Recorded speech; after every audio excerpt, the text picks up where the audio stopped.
¿Qué es entonces la subjetividad?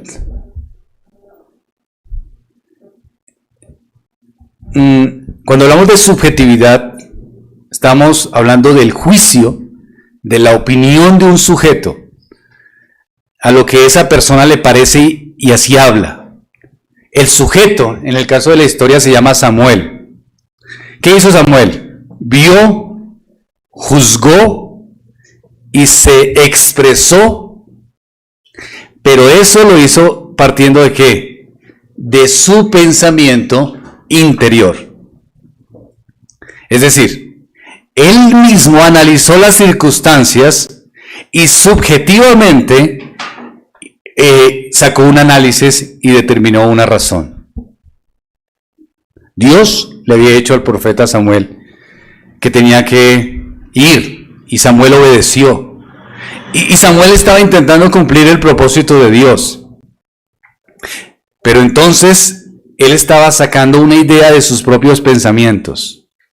Cuando seguimos nuestras ideas en contra de Dios, nuestro pensamiento no es claro. Nuestro pensamiento es subjetivo y nuestro pensamiento es equivocado. Eso es una realidad. Jóvenes, eso es una realidad. Si ustedes le preguntan a sus padres si han cometido errores y que qué cambiarían, le aseguro que cambiarían muchas cosas. Si sus padres tuvieran la oportunidad de volver a su edad, se agarraban a patadas por lo menos, ¿no? Por todos los errores que cometieron y por todas las cosas absurdas que hicieron. ¿Por qué? Porque eran equivocados. Porque se basaron en ¿qué? En sentimientos. Se basaron en emociones. No se basaron en verdades. Ahora, vamos a ver 2 de Timoteo. Bueno, voy a leerlo. En los últimos días vendrán tiempos difíciles, los hombres serán amadores de sí mismos. Vivimos en una etapa sensual, más fuerte de lo que ha conocido la historia de la humanidad. Y por eso hasta el pueblo de Dios puede ser afectado por la imaginación. Hasta el pueblo de Dios puede afectarse. ¿Por qué? Porque estamos viviendo bajo la subjetividad en este mundo. Es decir, la subjetividad es que nosotros nos alimentamos y tomamos nuestras decisiones por sentimientos carnales, no siendo guiados por Dios, no siendo guiados por lo correcto, sino basados en nuestras propias inclinaciones, pensamientos y emociones. Eso es la subjetividad. Aquí vemos al sujeto que determina, Samuel, que tiene que escoger y sale desde su pensamiento subjetivo. No preguntó a Dios, sino que dijo, este no es, perdón. ¿Quién sigue? Este también se ve fuerte. No, este tampoco es. Después Dios ya cansado le dice, yo no miro como tú miras.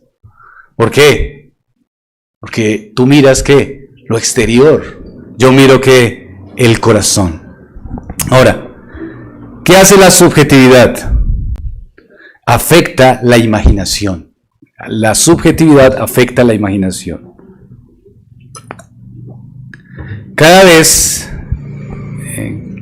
que el hombre determina los pensamientos según sus propios criterios, hay subjetividad y hay un dominante sobre la mente y la subjetividad reina. La influencia que gobierna la vida de la persona, si son los sentimientos, si son las impresiones personales, empieza a no ver lo real, sino que empieza a ver las cosas de una manera subjetiva. Me parece que es así. Estamos en un mundo subjetivo. Me parece. ¿Usted piensa que esto es algo mal? Según su concepción. ¿Cómo lo ve usted? No, que es malo. Entonces es malo. ¿Cómo lo ve usted? No, yo creo que es bueno. Bueno, entonces es bueno. Me parece que es así, ¿no? Según como usted lo plantee o como usted lo piense. Entonces, esa subjetividad afecta su conducta y afecta cómo ve la vida. La subjetividad empieza a conducirlo y a afectar la imaginación y empieza a ver las cosas de una manera que no son ciertas, que no son reales. ¿Será que no estamos en un mundo absolutamente subjetivo, donde las cosas no son realmente reales? ¿Cómo se les ocurre pensar que un hombre puede participar en atletismo con mujeres porque este hombre se considera una mujer? Pues obviamente rompe todos los récords, porque sigue siendo un hombre biológicamente. ¿Qué hace la subjetividad? Afecta la imaginación. ¿Y la imaginación qué hace? Nos hace pensar de cosas incoherentes. Hay un video de un hombre que hace apologética en España y le pregunta a las chicas feministas, ¿ustedes les parece que hay desigualdad en las mujeres para entrar a los bomberos? Y las mujeres, sí, deberían haber más mujeres que entren a los bomberos. Entonces el hombre les dice, bueno, los bomberos piden una altura promedio y piden también unas pruebas de fuerza promedio. ¿Con qué fin? Con el fin de que si usted está en un incendio, entre el bombero y lo alce, golpee y lo saque. ¿Sí? Si usted está en un incendio y entra una mujer que no tiene esos estándares, seguramente usted va a morir.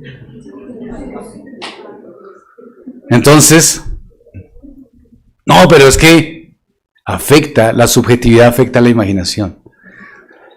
Y decía, no, pero es que tiene que ser así, porque tienen que dar más oportunidades. Entonces el hombre decía, listo. Entonces, lo que se tiene que hacer es que se bajen los estándares. Entonces las pruebas ya no son las pruebas tan fuertes, sino pruebas más ligeras. Esto implicaría que exista más posibilidad de que las personas mueran en las catástrofes. Y la respuesta de las chicas era, bueno, no importa, lo importante es que haya más oportunidad para las mujeres. O sea, ustedes pueden morir. ¿Sí ven cómo afecta la imaginación? Afecta la imaginación. Es un pensamiento equivocado. Es una situación no real. Es algo que no es correcto. ¿Cómo se puede pensar que algo es de una manera correcta cuando no lo es? ¿Por qué? Porque hay una imaginación distorsionada en los aspectos y en las realidades. ¿Por qué? Porque el mundo subjetivo afecta la imaginación. La subjetividad no debe reinar en el adolescente. Muchachos, jóvenes, ustedes no pueden permitir que la cultura siga afectando sus pensamientos, que eso es lo que está pasando. Tienen que tener convicciones claras, porque la experiencia subjetiva de sus sentimientos no es lo que determina que algo sea verdad. Usted puede determinar cosas, puede pensar cosas, pero esas cosas que piense no necesariamente son correctas, porque la verdad sí existe. Y el mundo subjetivo que está proponiendo ideas incorrectas está llevando a la mentira y al engaño. El profeta Samuel cometió un error. Pensó según sus propias indicaciones y no consultó a Dios. El cristiano tiene que estar comprometido a cumplir la voluntad objetiva de Dios. Dios tiene una voluntad clara. Si usted se somete al señorío del Señor, va a ver a Dios cómo gobierna y cómo Dios obra. Pero si usted se permite vivir en un mundo subjetivo de sus emociones, usted cada día va a estar más perdido en sí mismo, engañado en sus pensamientos, con deseos de suicidio, con deseos sexuales incorrectos y malsanos, con deseos que lo llevan a la destrucción y no a la realidad, con desprecio hacia las personas que más lo aman en la vida.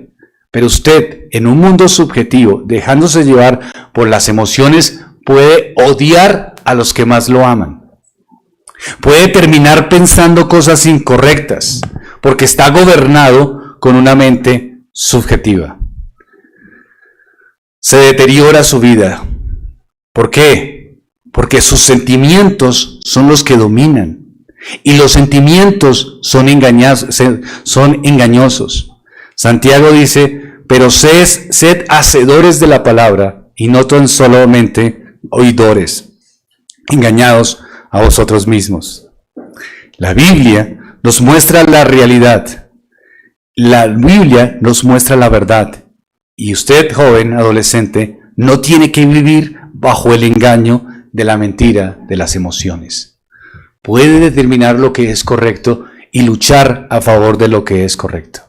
Porque la imaginación, además de eso, de afectar la imaginación, nos mueve los afectos, es decir, nuestras emociones. Mateo capítulo 6, versículo 19 y 21. Dice: no acumuléis tesoros en la tierra, donde la polilla y la herrumbre destruye, y donde los ladrones penetran y roban, sino acumulaos tesoros en el cielo, donde ni la polilla ni la herrumbre destruyen, y donde ladrones no penetran ni roban, porque donde esté tu tesoro, allí también está tu corazón. ¿Dónde está tu tesoro? Donde esté tu tesoro, está tu corazón. Y tengamos cuidado porque a veces la subjetividad hace que tengamos tesoros falsos, no ciertos, y nos engañamos. Vamos a poner un ejemplo. Una mamá. Vamos a empezar en una mamá que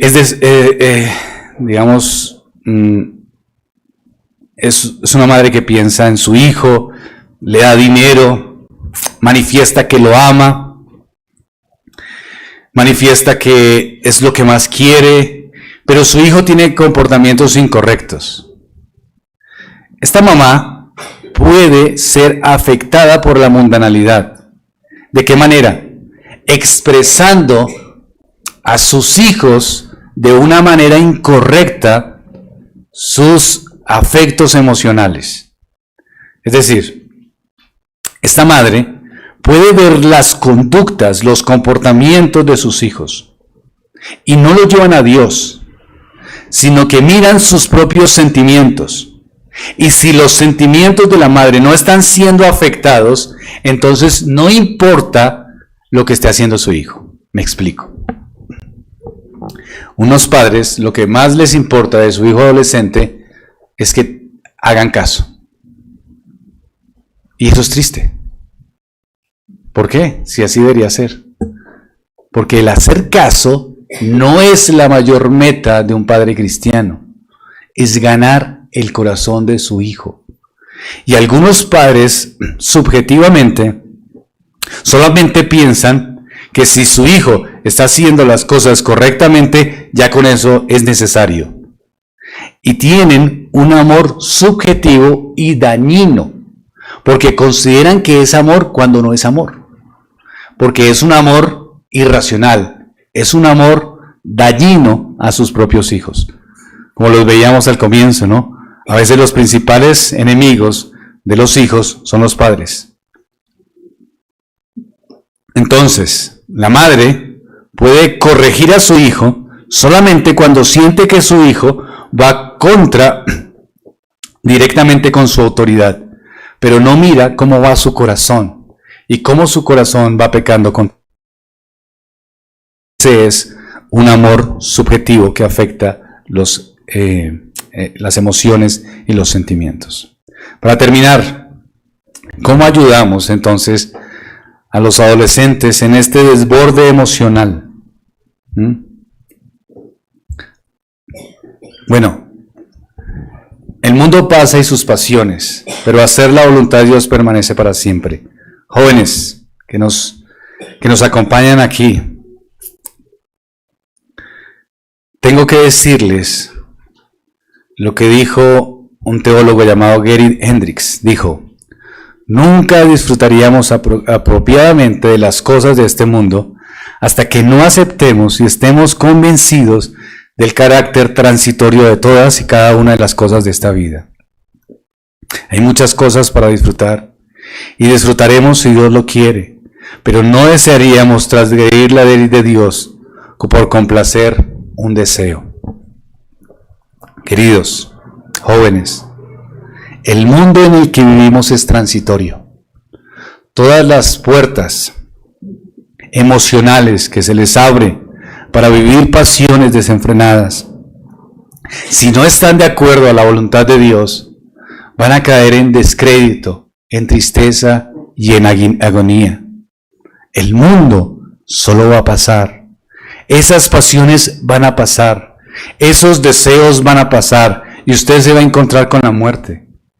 Necesitan entonces pensar en que la felicidad de un ser humano no es complacer los sentidos.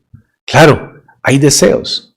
Jóvenes, ustedes tienen deseos emocionales, tienen deseos sexuales, tienen deseos de independencia, como ya lo vimos, tienen deseos de identidad, tienen deseos de comprensión, tienen deseos de tener amigos, tienen deseos de vivir unas experiencias.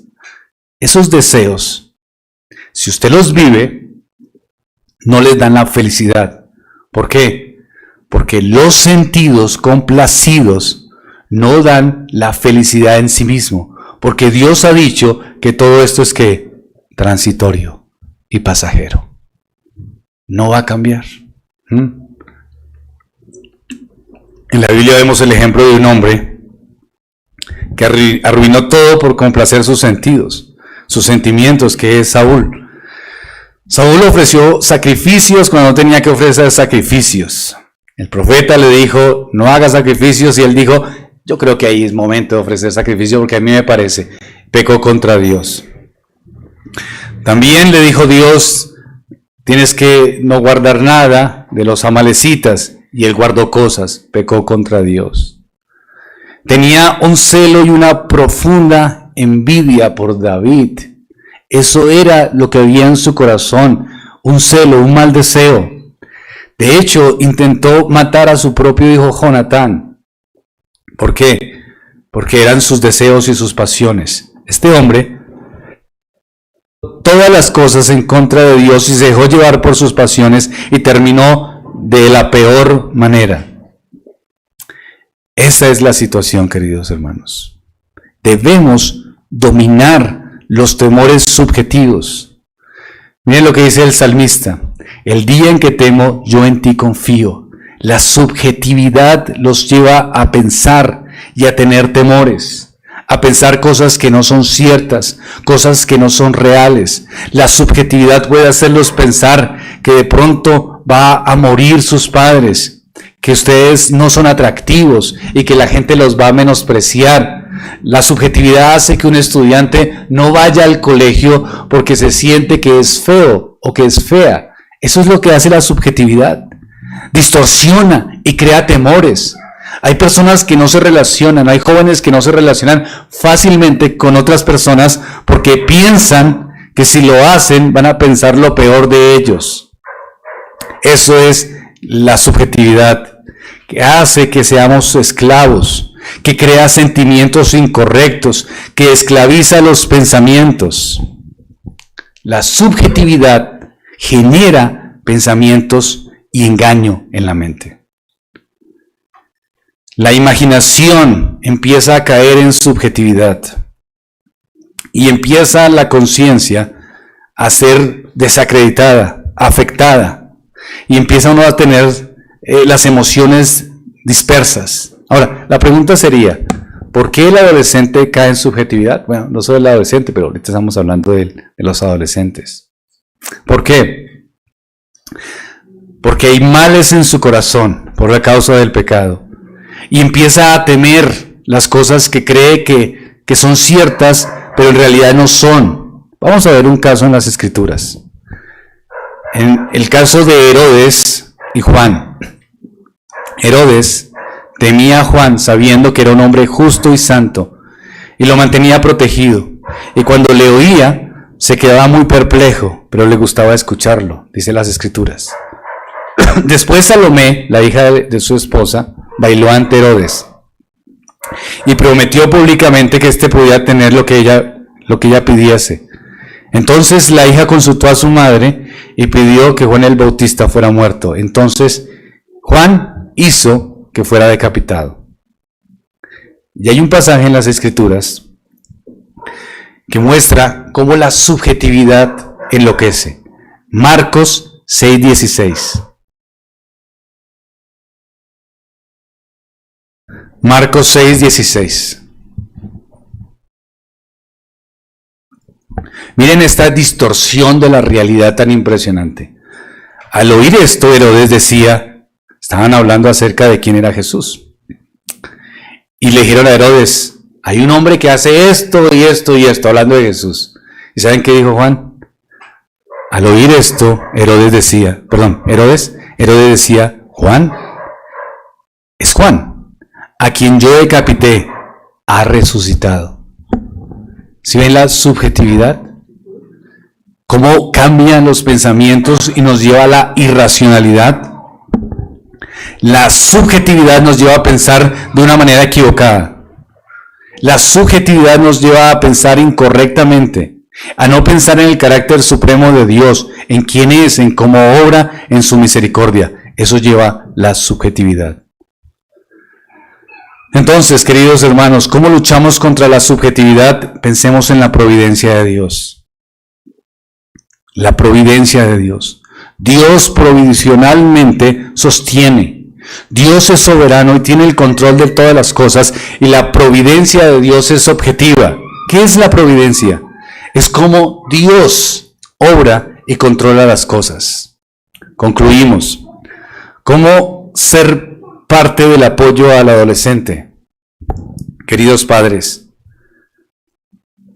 pastoreen a sus hijos. Ellos necesitan un pastorado paterno, materno. No necesitan una iglesia que les haga grupos de jóvenes para ser pastoreados. Ellos necesitan a sus padres. Y es un desafío hacerlo, pero tienen que hacerlo según las Escrituras. Tienen que discipularlos, tienen que guardarlos, tienen que respetarlos y tienen que pastorearlos. Eso es lo que las Escrituras nos dicen. Ahora, ¿cómo hacerlo? Sería la pregunta, ¿cierto? Enfóquense en lo correcto. Padres, en mi experiencia, la Biblia dice, no tenemos lucha contra sangre y carne, sino contra principados, contra potestades y contra los gobernadores de las tinieblas. ¿Qué pasa? Que a veces los padres tienden a luchar en contra de las cosas que no son importantes. Empiezan a pensar solamente en cosas externas, en cómo se peinan, en cómo se cortan el cabello, en las formas en que se expresan externamente. Solamente se enfocan en eso. No digo que no sea importante, es importante. Pero a veces los padres nos enfocamos y nos enojamos por situaciones que no son tan importantes. Y estamos más interesados en que ellos hagan lo que nosotros queremos que hagan, en lugar de identificar los ídolos de su corazón. Hay padres que no conocen la realidad del pensamiento de sus hijos, pero se sienten tranquilos si sus hijos hacen lo que ellos dicen. Y llegan a la iglesia, este es mi hijo, juicioso, hace todas las cosas. Y su hijo está teniendo en su interior toda una tormenta de acontecimientos, de situaciones. Y hay padres que no conocen la realidad de los ídolos del corazón que se están formando en ellos. ¿Qué ídolos? Ídolos emocionales, ídolos sexuales, ídolos irregulares que van en contra de Dios. Pero eso no es lo más importante para muchos padres. Y por eso el pastorado que tiene que hacer no es un pastorado externo, sino un pastorado interno. Llevar a sus hijos a una comprensión correcta, no desde el comportamiento simple, sino desde el corazón cambiado. Qué difícil, ¿no? ¿Qué más entonces? Ayuda a sus hijos a desarrollar un corazón con convicción y sabiduría, para seguir los mandamientos de Dios, para que permanezca firme. Es decir, si usted está haciendo su labor correctamente, cuando usted no está, Su hijo no buscará cosas por internet pecaminosas. Su hijo no buscará hacer cosas que estén en contra de Dios. Su hijo no estará buscando amigos que estén en contra de lo que es correcto. ¿Por qué?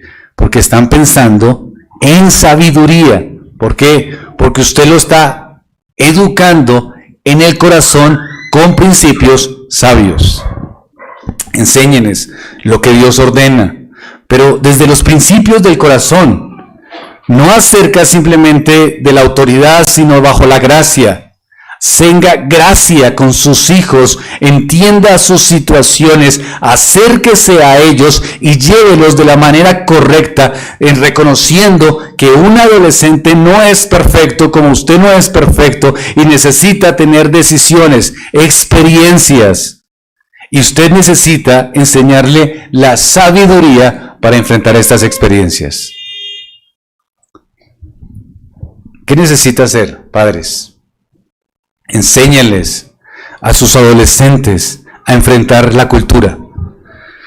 Lastimosamente, en muchas congregaciones este tema es tabú. No se habla de la realidad sexual, del lesbianismo, del homosexualismo, y piensan que esto no va a pasar, ni nos va a tocar a ninguno de nosotros. Pero esto va a pasar, y llega a la iglesia de Cristo, y llega a cualquier iglesia. Y necesitamos, ¿qué hacer nosotros? Enseñarles a ellos que están en el mundo, pero que pueden no ser del mundo, como les decía al comienzo. No necesitan obligatoriamente ser según la cultura, en la edad que dice según la cultura. Si usted tiene 12, 13, 14, 15, 16 años, usted no necesita ser como la cultura dice que usted tiene que ser. ¿Por qué? Porque usted puede ser oposición a la cultura.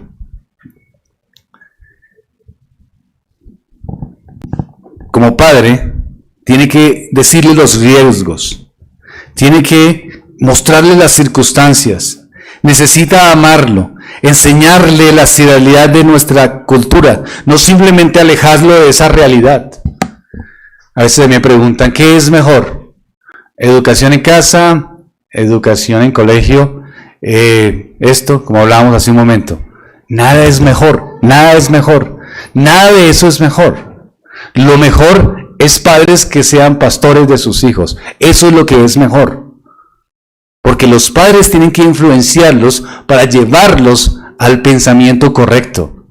Usted puede educar a un hijo a su casa y no permitir que se hable con nadie y en su corazón estar pecando contra usted y contra Dios de la manera más perversa. Y puede estar en el ambiente más difícil y mantenerse firme ante la cultura. Aquí tenemos que enseñar es que somos contracultura.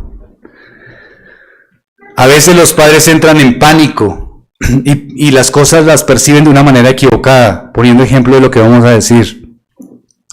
Si ven a su hijo escuchando música que no es tan buena, ¿qué hacen a veces? Entran en pánico. Mi hijo se volvió un loco, está escuchando esto. Está revelando que su corazón está afectado por la cultura. Y el padre pega un grito y dice, no me escucha más eso. ¿Y qué hace el hijo? Lo apaga. Y el padre se va contento pensando que ya hizo el trabajo, ¿no? Eso es lo que no se debe hacer. Pero es lo que la mayoría de las veces hacemos, ¿no? ¿Qué escuchas? Esa música es horrible, apague eso. Listo, mamá, ten. Qué buen padre soy. Ya ellos no van a escuchar nada más. No. Si estaba escuchando eso, ¿por qué es? Porque su corazón, ¿qué? Está afectado por la cultura. ¿Por cuál cultura? Por una cultura subjetiva. Entonces, ¿qué tenemos que hacer? Ir al corazón para sacarlo de la cultura. Eso es lo que tenemos que hacer. ¿Qué más tenemos que hacer como padres? Desarrollar un corazón para Dios en su adolescente. Ellos van a buscar, como ya vimos, independencia. Independencia de ustedes, pero también independencia de las Escrituras. Y como cristiano, usted tiene que ayudarlo, atraerlo, para que pueda entender las cosas correctamente. Deje que el adolescente se preocupe por su santidad. Deje que él pueda pedir gracia y perdón. Apóyelo en la espiritualidad, apóyelo en las cosas que son de Dios. Pídale a Dios que aumente el deseo de que le busque. Y no trate de hacer simplemente cosas externas que piense que eso ya es suficiente en la vida espiritual. Por ejemplo, algunos padres se sienten satisfechos si sus hijos vienen a la iglesia y dicen, bueno, los domingos van a la iglesia, ya estoy tranquilo. O en algunas iglesias, mis hijos van a la iglesia, a la reunión de jóvenes, ya estoy tranquilo. No. Ellos pueden estar en una iglesia, pero no tienen necesariamente su corazón para Dios. Es necesario que los padres le enseñen un corazón para Dios. Bueno, ¿cómo se hace esto? Déjelos pensar, reflexionar, que se identifiquen con su pecado, que pidan perdón. Eso es lo que a veces no se hace. ¿Usted hizo esto mal? ¿Sí o no? Sí. Ah, bueno. ¿El domingo va a la iglesia? Sí. Listo. Ya soy el mejor papá. Mi hijo está en la iglesia, mi hijo ayuda a mover las sillas, mi hijo hace esto. No, porque no hay un corazón guiado al arrepentimiento y al perdón. Por último, queridos padres, usted tiene que guiar a su adolescente para que no viva con usted. Extraño, ¿cierto? Porque la mayoría de los padres queremos criar para que no se vayan de la casa. Y eso es un error. Hacia usted, en todo lo que hace para guiar a su adolescente, ¿para qué lo hace? ¿Lo hace para que le obedezca simplemente? No. Todo lo que hacemos con nuestros hijos es para que ellos no vivan con nosotros. Es así de sencillo. Así debe ser la meta. Que ellos no dependan de nosotros. Todas las capacidades que Dios nos ha dado es para que nosotros las pongamos en práctica. Enseñemos a nuestros hijos conscientemente y en la gracia de Dios para que ellos puedan aceptar sus responsabilidades personales, que se puedan autoevaluar, que sean objetivos en sus caminar y empiecen a vivir sin nosotros. El objetivo para nuestros hijos no es que sean perfectos.